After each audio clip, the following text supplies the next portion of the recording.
Olá, meus amigos, um bom dia, uma boa tarde, uma boa madrugada, tudo tranquilo com vocês? Para quem não me conhece, eu sou Cassel Leite, perito contábil e nerd das horas vagas e seja muito bem-vindo a mais um vídeo do canal. E pessoal, faz um tempo, já acho que deve fazer mais de uma semana que eu não gravo nenhum vídeo. Foi realmente uns dias bem atarefado, algumas questões aqui em casa. Mas hoje é aquele vídeo leve, né? Nada como de vez em quando a gente fazer um vídeo leve, um vídeo tranquilo, um vídeo sobre resenha literária. Hoje vou trazer aqui para vocês um livro que ele acabei de ler hoje, na verdade, agora, então resolvi gravar logo enquanto tá fresquinho aqui na mente. Eu confesso que foi um livro que me surpreendeu. É mais um daqueles que comprei pela curiosidade, mas sem dúvida valeu a pena. Foi uma história assim que achei bem escrita e que me envolveu assim, me manteve preso do início ao fim. É um livro mais longo do que eu estou acostumado a ler. Acho que eu demorei mais do que gostaria de ter demorado, né? Mas valeu a pena cada segundo. Pessoal, antes de continuar, recadinho bem rápido. Não esqueça de se inscrever, curtir, comentar, comente alguma coisa, né? Isso ajuda muito no algoritmo do YouTube, uma vez que ele não está recomendando muitos vídeos do canal. E é importante que você assista o vídeo até o final. E apresentar também, é, esse canal não é monetizado, né, patrocinado, então se você puder contribuir com alguma coisa, isso é muito importante. E também quero te apresentar também o serviço da Level One, que é uma parceira nossa aqui, em que a Level One ela trabalha com a limpeza de CPF. Se você tem dívidas no SPC, Serasa, Boa Vista, por um valor bem acessível você pode quitar aquela dívida, né, e se manter limpo no mercado. Deixar as informações aqui no comentário fixado. E também, caso você precise de um endereço fiscal, no caso, já falo da minha empresa, acho que não tem problema de falar da minha empresa, né? De um endereço fiscal para regularizar a sua empresa. Lembrando que a gente tem um plano, né, com assessoria contábil, endereço fiscal incluso, e a gente atende qualquer lugar do Brasil. E pessoal, voltando aqui ao nosso tema de hoje, sente na cadeira, esse é um vídeo que a gente faz sem pressa e assiste até o final que eu te garanto que vai valer a pena. Quero apresentar aqui para vocês esse livro que eu comprei, acho que eu comprei ele, foi recomendações até do TikTok mesmo, e olha que eu não sou, a TikTok é uma rede que eu não gosto, atualmente já não tenho, faço mais uso do Instagram e Facebook, e TikTok eu vinha fazer por causa do canal, mas eu acho uma rede assim completamente inútil, embora sim, tem gente que gosta, né? Tem gente que ganha dinheiro com TikTok, mas digamos que foi uma recomendação do TikTok, assim, foi um poucos canais literários que eu vi e foi a sessão do TikTok, que é o que? A Ruína de um Reino. E o que é A Ruína de um Reino? Esse livro aqui eu digo que é A Pequena Sereia. Ixi, o Thor vai fazer parte do vídeo. Senta aqui, Thor. Senta aí, senta aí. Pronto, neném. Pronto, aqui. Eu digo que o filme da Pequena Sereia ele poderia ter sido feito com base nesse livro aqui.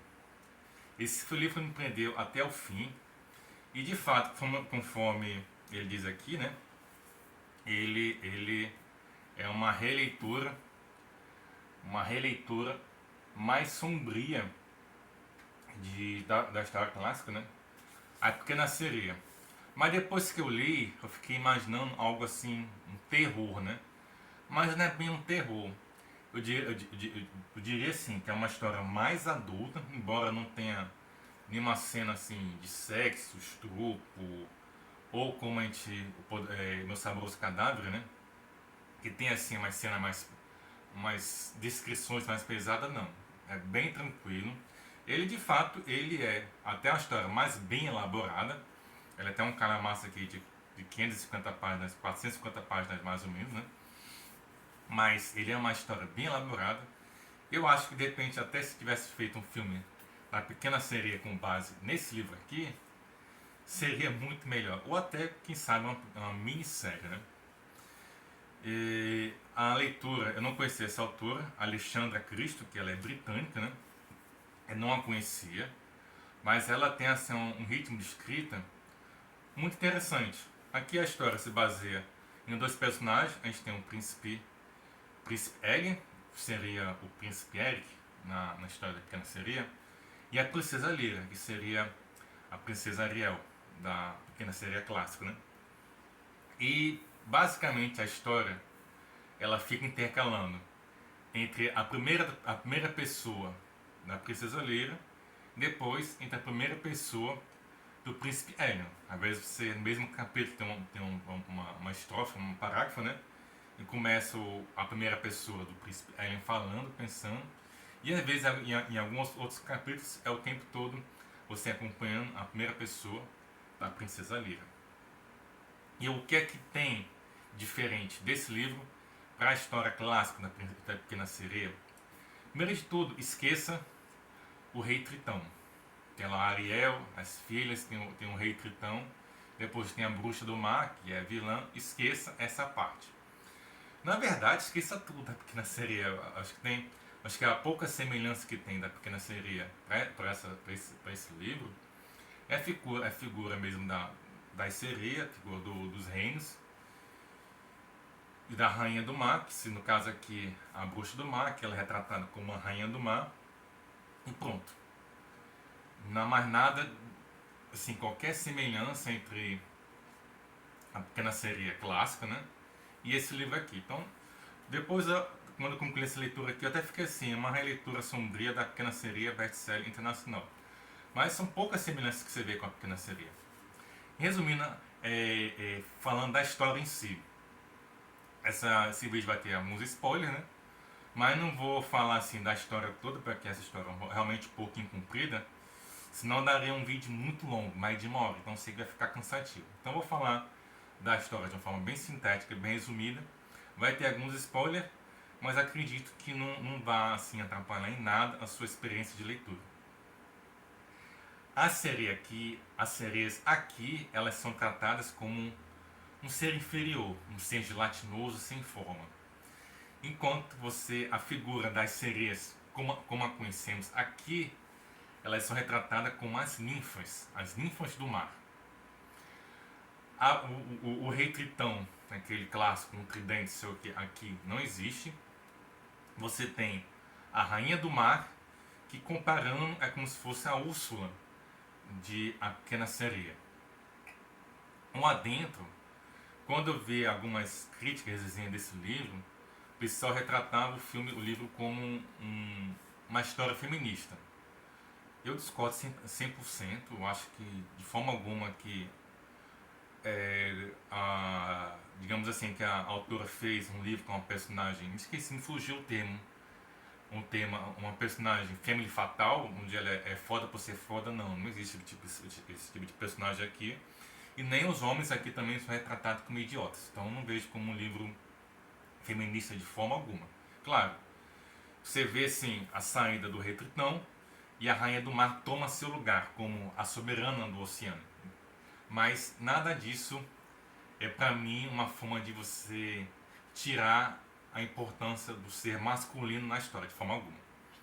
Então, você vai ter que acompanhar a história de início da Lyra, da sua prima Cália, que estão a serviço da Rainha do Mar.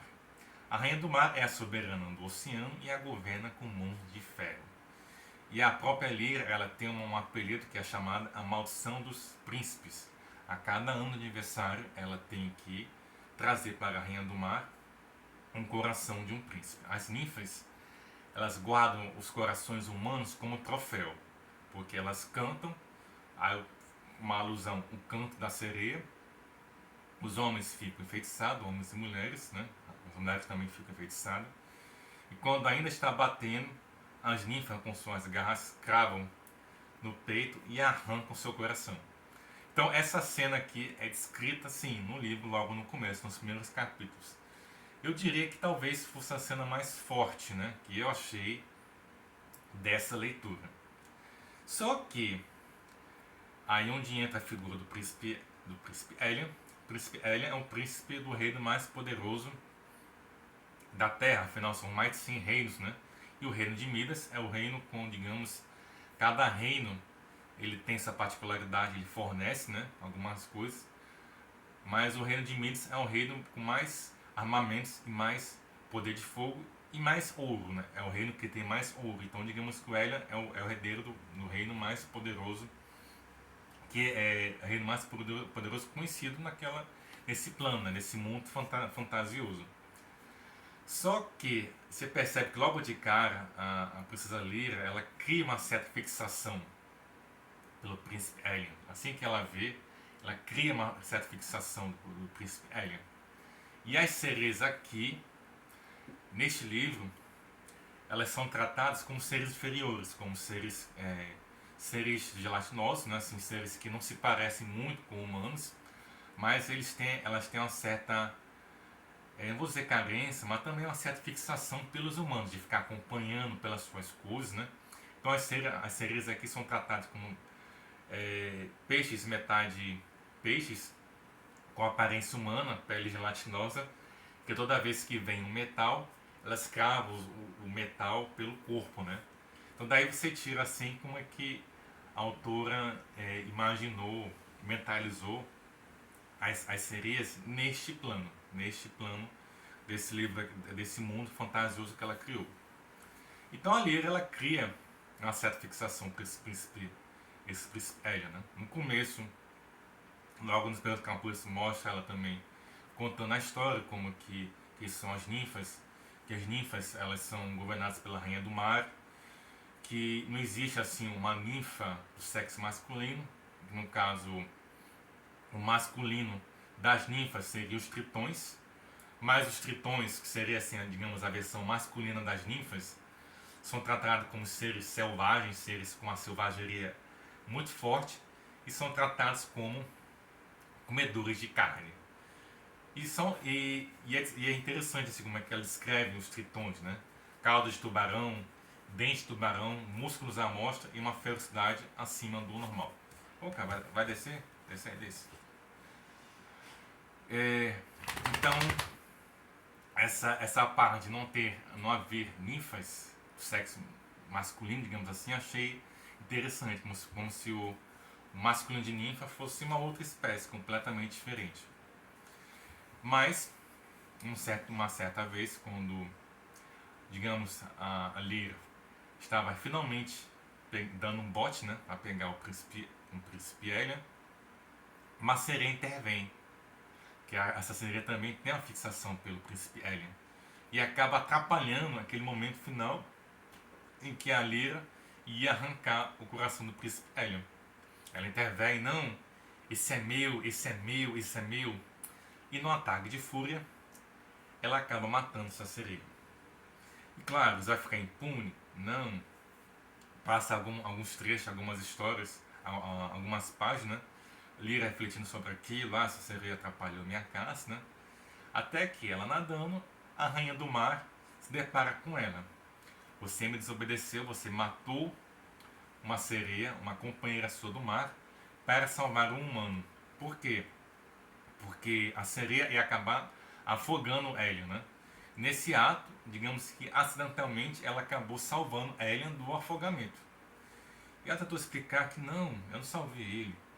Estava defendendo a minha presa, essa sereia me atrapalhou. E num instinto de fúria, eu acabei a matando, esmagando a cabeça dela.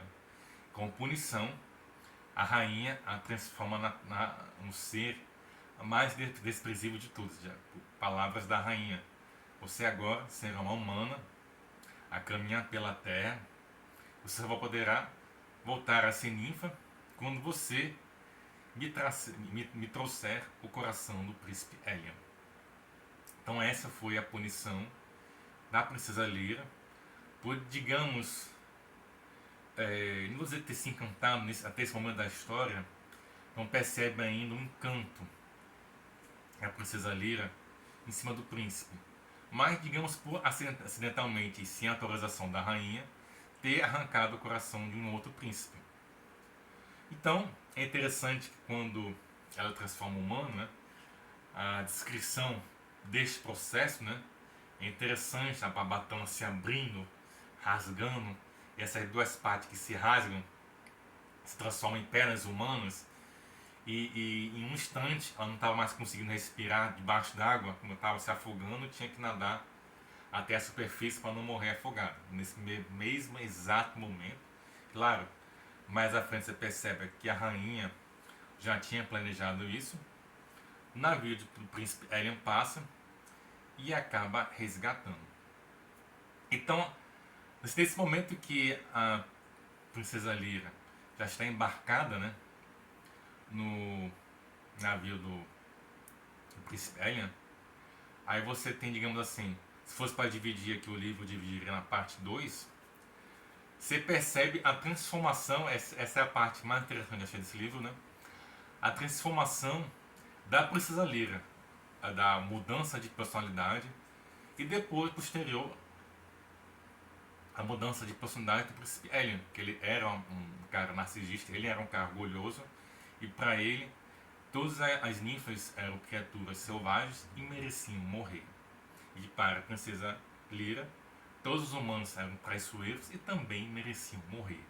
Então esse encontro deles dois, de começo mais da Lyra, né, porque afinal o príncipe Elian não sabe que ele é uma ninfa, então mais a princesa Lyra, você percebe que essa mudança dela em relação ao mundo terreno, o mundo da superfície, é o que eu considero mais interessante no livro, né? E até essa aproximação que eles passam a ter nesse momento, né, em que eles começam a trafegar junto, porque ela acaba se tornando uma pirata enquanto está com ele. E justamente esse questionamento que ela fica, eu deveria obedecer as ordens da minha mãe, eu deveria tentar estar planejando arrancar o coração do príncipe. Não, vou dizer que ela acaba esquecendo desse objetivo, mas com ele o objetivo passa a ser outro. E ela passa a ajudar, inclusive, o Elian em sua jornada para buscar o cristal de Keto e com isso destruir a Rainha do Mar. O objetivo dela, destruindo a Rainha do Mar, ela pode assumir o trono e com isso dar uma vida mais digna às suas irmãs. Porque no barco ela percebe que ela nunca tomou uma decisão, ela nunca teve uma atitude por conta própria. Ela sempre matou a mão da Rainha do Mar. Então as ninfas, as criaturas do mar, elas não são livres. Elas são escravas da Rainha do Mar. Tem um trecho aqui que eu separei, que eu acho que é o que diz bem essa parte aqui. Uma nova terra nos espera, em algum lugar, ao nosso alcance. O próximo destino planejado da missão de Elian e a tripulação dorme em paz, lá embaixo, enquanto navegamos em direção a ela. Na parte de cima, onde me demoro, o timão do navio se mantém firme, estremecendo ligeiramente para fazer o Sade avançar. Mesmo sem um pirata acordado no comando, a poderosa embarcação de Eren segue, consciente, o curso determinado. Fecho com força o casaco sobre o peito, quando o vento aperta e acelera minha canção para acompanhar o ritmo. É uma sensação estranha poder cantar e ninguém sofrer a consequência a qual ela foi destinada. Porque como ela está sem sua canção hipnotizadora, agora ela canta para alegrar as pessoas, porque agora ninguém mais perde a consciência quando ela está cantando. Usar a minha voz de um jeito totalmente diferente ao qual ela foi destinada, sem morte, sem lamúria, em seu rastro, deixando para trás nada além de uma bela melodia. Eu me sinto em paz. Há algo na rotina mansa do Sede que consola as partes terríveis arrancadas no meu coração. Noites são gastas admirando a tranquilidade do oceano, longe da ira da minha mãe. A tripulação, até mesmo Caio, que não se incomoda nem um pouco por não ser nada acolhedor, oferece um tipo único de conforto. A reação descomplicada deles me lembra de casa, de Cália, de casa, no caso, de Cália, a sua prima. Olham para ela do mesmo jeito que minha prima olha para mim. Então você percebe que a Lyra, nesse momento em que ela está com o navio, no navio Side, o navio mais poderoso do oceano, junto com ela e sua tripulação, ali, ela, pela primeira vez, ela desfruta a paz. Você percebe aquele ditado que você conseguir contemplar as pequenas coisas da vida. Então essa eu achei assim, uma lição bem interessante desse livro. Que às vezes você está em um canto que você pensa que é seu lar, mas não é. Ali é um lar tóxico. Às vezes a sua família é tóxica, o seu líder é tóxico, a sua mãe é tóxica. E ela foi para esse navio ela, com uma punição, mas que na verdade ali passou a ser, na verdade, o lar dela verdadeiro. Ali ela encontrou a paz. Então, posso dizer que já concluindo essa parte, a parte 3, né? O Hélio e sua tripulação, seus fiéis escudeiros, digamos, que é a Madri e o Caio, né? Que é digamos assim, os melhores guerreiros que andam mais com ele e da tripulação são os mais citados, né? Eles buscam o cristal de Keton, cujo objetivo do Hélio é destruir a rainha do mar. Só que nesse momento, lógico, né? A Lyra esconde seu segredo. Nisso, o príncipe Hélio faz a aliança. Tem uma princesa que eles chamam a princesa do Reino Gelado, a princesa de Paxos, que é a Yukiko. Yukiko, W-U-Q-I-Q-O. Ponto, esqueci que se pronuncia. Yukiko. Que essa princesa vai passar a acompanhar Elian também nessa jornada de encontrar o cristal de Keto.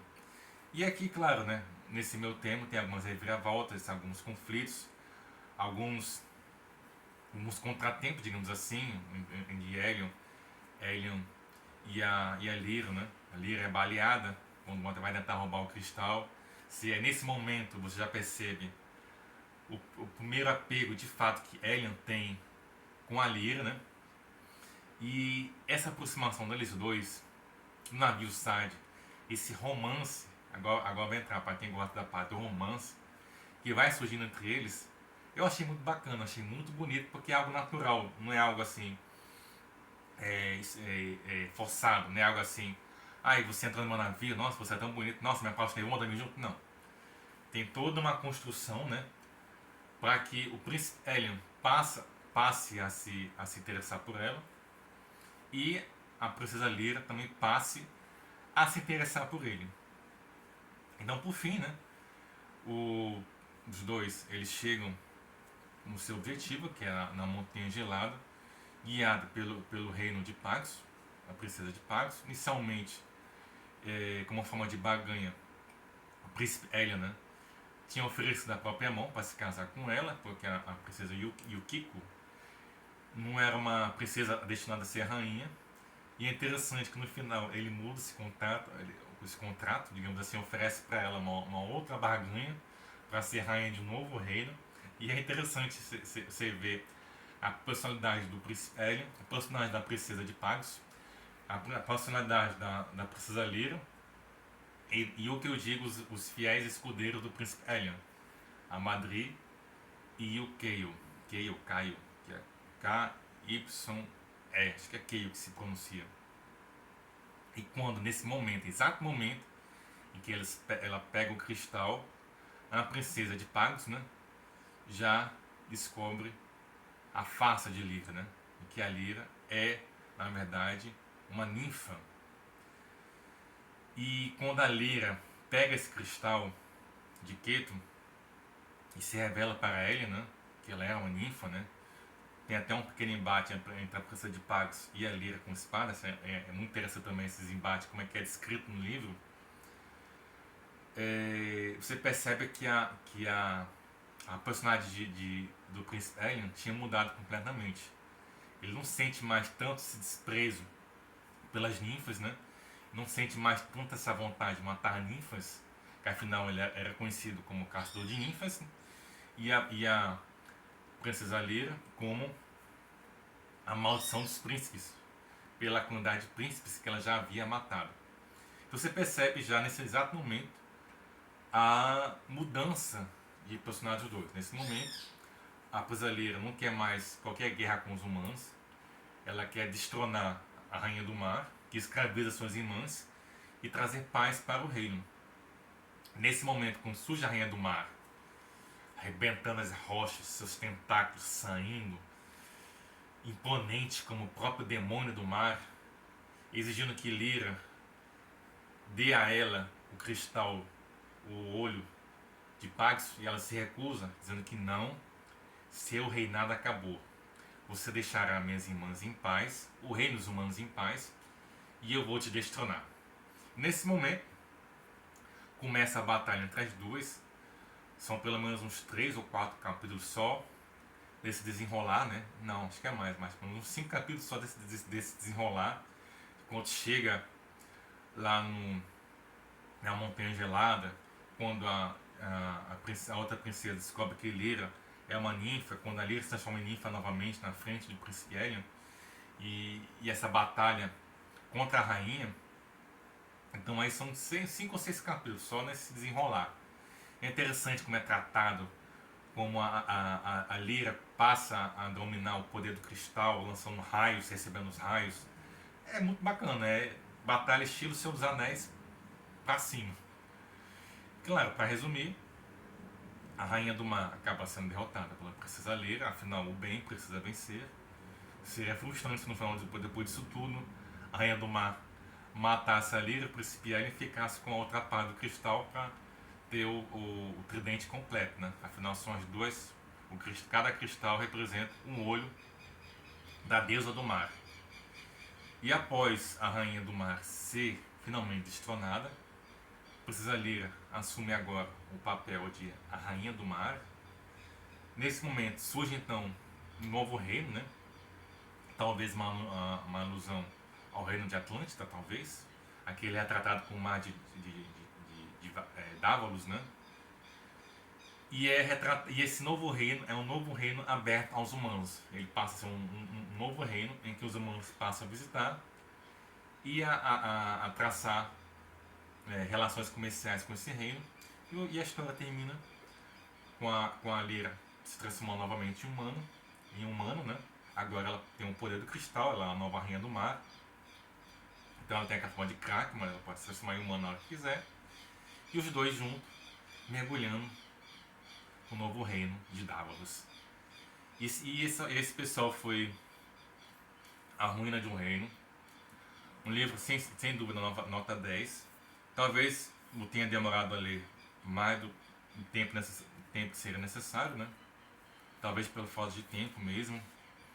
Mas acho que é um livro que dá a pessoa ler em 1 ou 2 meses, né? Dependendo do ritmo de leitura que você tem, claro, né? Se você gosta de romance, é uma boa pedida, sem dúvida. E se você gosta de uma aventura, de uma história fantástica, também é uma boa pedida. É um livro bem escrito, você não vai ver aqui linguagem neutra, nada disso também, não é um livro identitário de forma alguma.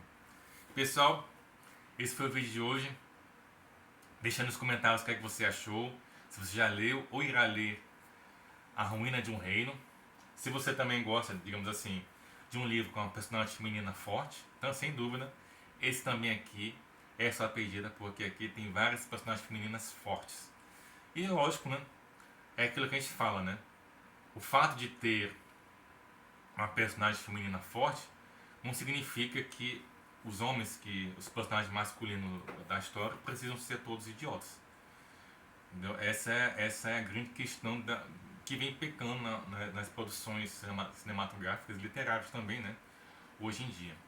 Pessoal, se quiser te curtir, comentar, compartilhar. Na sequência a gente vai fazer nosso vídeo, né? De unboxing, que é o Diabo de Reis 2. E da programação de leitura para... Estamos em setembro, né? Para setembro e outubro. Fazer logo uma programação até final de outubro, que já é dia 11 hoje, né? É o dia que estou gravando esse vídeo. Então, na sequência a gente vai gravar esse vídeo aí. Se inscrever no canal, curtir, comentar, compartilhar. Lembrando lá das nossas empresas parceiras. Se você puder ajudar esse canal com qualquer valor em Pix, uma vez que ele não é monetizado ainda, o Pix é isso que aparece na sua tela, qualquer valor é muito bem-vindo, pessoal. Um abraço a todos e até o próximo vídeo, pessoal.